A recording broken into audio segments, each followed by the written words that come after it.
International lab facility. Student-led startups. Great academic exposure. KL, deemed to be university. ఈసారి గెలిచిన బండి సంజయ్ గారు 5 సంవత్సరాలు కూడా 5 రూపాయలు కూడా తీసుకురాలేదు ఈ నియోజకవర్గానికి. ఏమనంటే అంగన్వాడీలో పాలు పుట్టించిన లేకపోతే జాతీయ ఉపాధి హామీ పథకాలు ఇచ్చిన చెప్తారు. జాతీయ ఉపాధి హామీ పథకం ఎప్పుడు వచ్చిందండి? 2006లో వచ్చింది. 2006లో వచ్చింది జాతీయ ఉపాధి హామీ పథకం. అది నేను తీసుకొచ్చానని చెప్పి ప్రచారం చేయడం చాలా దురదృష్టం. యూరియా బస్తాకి సబ్సిడీకి ఇంత ఇచ్చింది, 20,000 ఎకరానికి ఇస్తున్నామని చెప్పి మరి బండి సంజయ్ గారు మాట్లాడుతున్నారు. యూరియా సబ్సిడీ ఎప్పుడు ఇచ్చిందండి?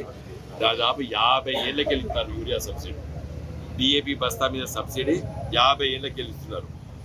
హరిత విప్లవం ఎప్పుడైతే వచ్చిందో 1962లో అప్పటి నుంచి ఇస్తున్నారు యూరియా పైన డిఏపి పైన సబ్సిడీలు.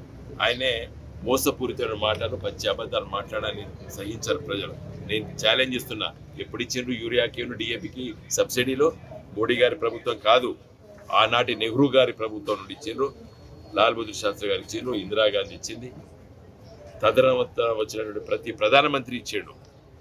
ఇలా యూరియా పైన డిఏపి బస్తాల పైన సబ్సిడీ అది చాలా పెద్దగా ఇచ్చినట్టు ఇస్తే మన సోషల్ మీడియాలో కూడా పెద్ద ఎత్తున ప్రచారం చేస్తున్నారు. నేను ఇలా ఛాలెంజ్ చేస్తున్నా బీజేపీ నాయకులారా, యూరియా సబ్సిడీ డిఏపి సబ్సిడీ ఎప్పటి ఇస్తున్నారు అంటే ఏమి తినకుండా చోళ్ళ పువ్వు పెట్టుడే. అందరికీ ఎవరు పడితే వాళ్ళకి మాట్లాడడం, కుమారంగా అబద్ధాలు ఆడాడు. ఛాలెంజ్ చేస్తున్న 800 ఇచ్చేయండి, ఆ రోజు 1000 రూపాయలు పడ మంచి అబద్ధం అది. ఈ రోజు కూడా యూరియా పైన డిఏపి బస్తాల పైన సబ్సిడీ ఇస్తాయని చెప్పి ప్రచారం చేసుకుంటున్నాడు. దాన్ని తీవ్రంగా ఖండిస్తున్నాం. ఇలా మేము కాంగ్రెస్ పార్టీ 2000 పెన్షన్ 4000 ఇస్తా ఉన్నారు, కొట్టిరు.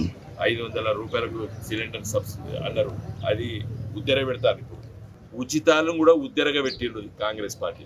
ఉచిత పథకాలని ఉద్దెర పథకాలుగా మార్చేసింది కాంగ్రెస్ పార్టీ. ఇవాళ మరి 500 రూపాయల క్వింటాల్కి ఈరోజు మరి వరి ధాన్యానికి ఇవ్వాలి. ఇప్పుడే వరి ధాన్యం మరి పొలాల కాడికి వస్తున్నది.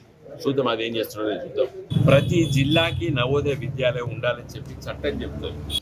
నేను రేపు ఎంపీ అయిన తర్వాత పట్టుబట్టి కొత్తగా 23 నవోదయ విద్యాలయాలు తెలంగాణకు తీసుకొస్తా. మరిన్ని వీడియోస్ కోసం ఛానల్ ని సబ్స్క్రైబ్ చేయండి. లేటెస్ట్ అప్డేట్స్ కోసం వాట్సాప్ ఛానల్ ని ఫాలో చేయండి. అండ్ లింక్ డిస్క్రిప్షన్ లో ఉంది.